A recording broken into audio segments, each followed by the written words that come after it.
रणनीतिक संचार और कहानीकारी। सामाजिक नागरिक संस्थाओं और कार्यकर्ताओं के कहानी कहने का अर्थ मनोरंजन नहीं होता है। इसके पीछे एक मकसद होता है, उद्देश्य होता है। इसके साथ ही यह रणनीतिक समझ भी होती है कि सामाजिक बदलाव केवल उन लोगों के संघर्ष से नहीं आ सकता जो शोषण, असमानता, उपेक्षा, गरीबी से प्रभावित हैं। समाज के सभी समूहों, वर्गों, संस्थाओं को अपने सपने से जोड़ने की रणनीति के कारण ही कहानीकारी रणनीतिक संचार का रूप ले लेती है। रणनीतिक संचार का मतलब क्या है? यही बात होगी सक्षम कहानीकारी पॉडकास्ट श्रृंखला की 11वीं कड़ी में।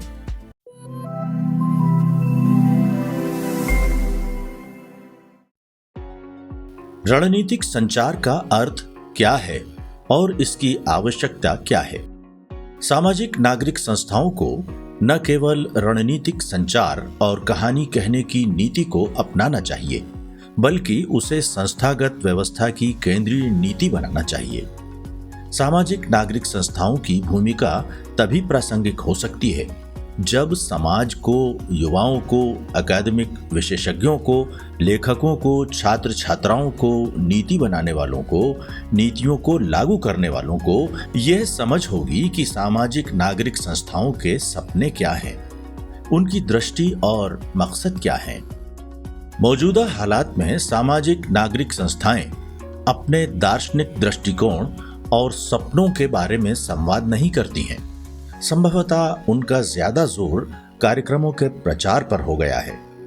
सामाजिक आर्थिक बदलाव के लिए समाज का जुड़ाव बेहद जरूरी है और समाज कार्यक्रम से तभी जुड़ता है जब तक लक्ष्यों और उद्देश्यों से जुड़ा हो।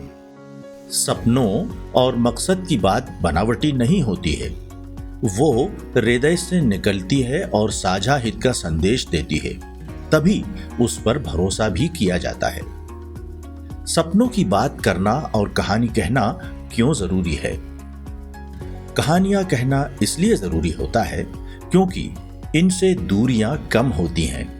जब युवाओं के द्वारा कहानियां कही जाती हैं, तब बुजुर्गों को यह महसूस होता है कि युवा क्या सोच रहे हैं और क्यों। उन्हें पता चलता है कि युवा भी लगभग वैसा ही सोचते हैं जैसा वे अपनी युवावस्था में सोचते थे या जिन बातों से जूझते थे। जब सामाजिक कार्यकर्ता अपने जीवन की कहानी कहता है, तब युवाओं को, सरकार के प्रतिनिधियों को पता चलता है कि किन किन विपरीत धाराओं से जूझते हुए उन्होंने इस भूमिका को अपनाया और निभाया है। कहानी से सह अस्तित्व का भाव पैदा होता है। जब हम किसी की कहानी सुनते हैं, तब यह भी पता चलता है कि दूसरा व्यक्ति भी उसी तरह से सोचता है या उसने भी वही सहा और भोगा है जो हमने सहा या भोगा है। रणनीतिक संचार का उद्देश्य आपसी जुड़ाव को मजबूत करना होता है। इससे यह महसूस करने की क्षमता मजबूत होती है कि ज्यादातर लोग एक जैसा सोचते हैं, उनकी चाहत और संघर्ष भी एक जैसे ही हैं। ऐसी प्रक्रिया अपनाने से व्यक्ति और संस्थाओं को किसी के बारे में धारणा बनाने की प्रवृत्ति से मुक्ति मिलती है। अगर आप कहानी नहीं कहते हैं, अपने मंतव्य, लक्ष्य और सोच की व्याख्या नहीं करते हैं, तो इसमें भी कोई बुराई नहीं है। लेकिन जो अपने सपनों की कहानी कहता है, वो पहचाना जाता है, उसे देखा जाता है और अलग अलग लोग तथा समूह उससे बात करना चाहते हैं। अपनी कहानी कहना, अपने अनुभवों और सीखों को प्रस्तुत करना और अपने सपनों को अभिव्यक्त करना क्यों जरूरी है? क्योंकि ऐसा करके ही खुद अपने बारे में कथानक बनाया जा सकता है। अन्यथा हमारे बारे में कथानक कोई और बनाता है। यह तय करना होगा कि हम समाज में, व्यवस्था में किस नजरिए से देखे और पहचाने जाएंगे। अगर हम अपनी पहचान स्वयं नहीं बनाएंगे, तो उस नजरिए को बनाने में हमारी कोई भूमिका नहीं होगी। यह फिर से याद करना जरूरी है कि सामाजिक नागरिक संस्थाएं करती क्या हैं।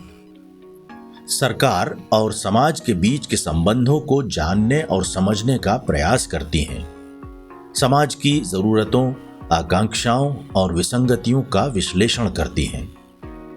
बेहतर समाज के निर्माण के लिए भेदभाव, छुआछूत, असमानता, शोषण को मिटाने के लिए रचनात्मक संघर्ष और पहल करती हैं। बेहतर समाज के निर्माण के लिए जनहितैषी कानून और नीतियों के निर्माण में रचनात्मक सहभागिता करती हैं। ऐतिहासिक नजरिए से देखें तो अलग अलग कालखंडों में सामाजिक नागरिक पहल होती रही है। भक्ति आंदोलन, 19वीं शताब्दी की समाज सुधार की कोशिशें, स्वतंत्रता आंदोलन के साथ सामाजिक बदलाव की पहल आदि इसका प्रमाण है। स्वतंत्रता मिल जाने के बाद शिक्षा का अधिकार, सूचना का अधिकार, वन अधिकार, रोजगार का अधिकार, खाद्य सुरक्षा का अधिकार जैसे कानून सामाजिक नागरिक पहल के कारण ही स्थापित हुए। समाज की बेहतरी में सामाजिक नागरिक संस्थाओं का बहुत अधिक योगदान है। इसके बावजूद समाज की स्मृति में सामाजिक नागरिक संस्थाओं की व्यापक छवि रचनात्मक नहीं है।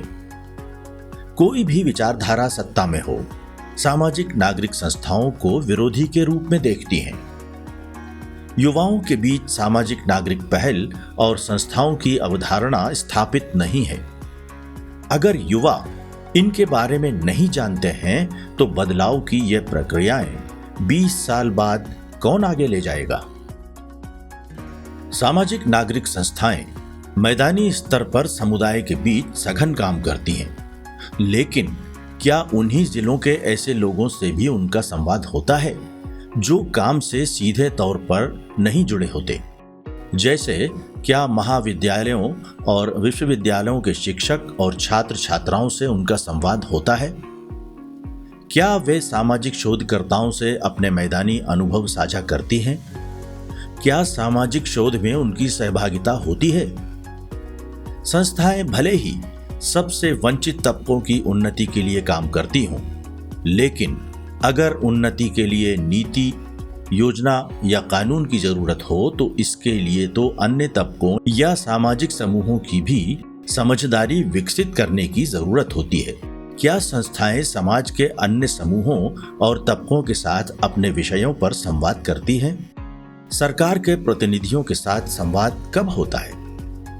जब कोई समस्या होती है या कोई आवेदन देना होता है या शिकायत दर्ज करानी होती है। अगर हर बार ऐसा ही संवाद होता है तो सरकार के नुमाइंदों में सामाजिक संस्थाओं की क्या छवि बनी होगी? हमें अपने आप से कुछ प्रश्न पूछने जरूरी हैं। जैसे, क्या संस्थाएं मीडिया प्रतिनिधियों और जनप्रतिनिधियों के साथ संवाद करती हैं? सामाजिक नागरिक संस्थाएं सोशल मीडिया का कितना और किस रूप में इस्तेमाल करती हैं? सोशल मीडिया पर संस्थाएं मुख्य रूप से सामाजिक विषयों का विश्लेषण, सामाजिक बदलाव की कहानियां साझा करती हैं या बैठकों और कार्यशालाओं के फोटो मुख्य रूप से साझा करते हैं? लोगों और व्यापक स्टेक होल्डर्स से किस तरह का जुड़ाव बनेगा? समाज में कितने लोग जानते हैं और मानते हैं कि सामाजिक नागरिक संस्थाओं का होना बेहद महत्वपूर्ण है? कितने लोग जानते हैं कि जिन मूलभूत अधिकारों पर सरकार ने नीतियां और कानून बनाए हैं उनके बनने में सामाजिक नागरिक संस्थाओं का महत्वपूर्ण योगदान है? सामान्य रूप में मीडिया या सोशल मीडिया में सामाजिक नागरिक संस्थाओं के बारे में किस तरह की प्रस्तुति होती है? उस प्रस्तुति को देखकर लोग क्या सोचते हैं? क्या हमारे अपने परिवारों, सामाजिक दायरे में शामिल लोगों को ठीक ठीक पता है कि सामाजिक नागरिक पहल, सिविल सोसाइटी क्या होती है? हम क्या और क्यों करते हैं?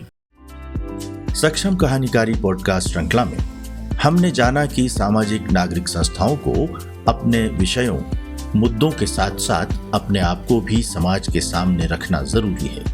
इससे सरकारें, राजनीतिक दल, युवा और अकादमिक विशेषज्ञ यह जान पाएंगे कि वास्तव में सामाजिक नागरिक संस्थाएं समाज के लिए स्थायी रूप से प्रासंगिक अवधारणा है।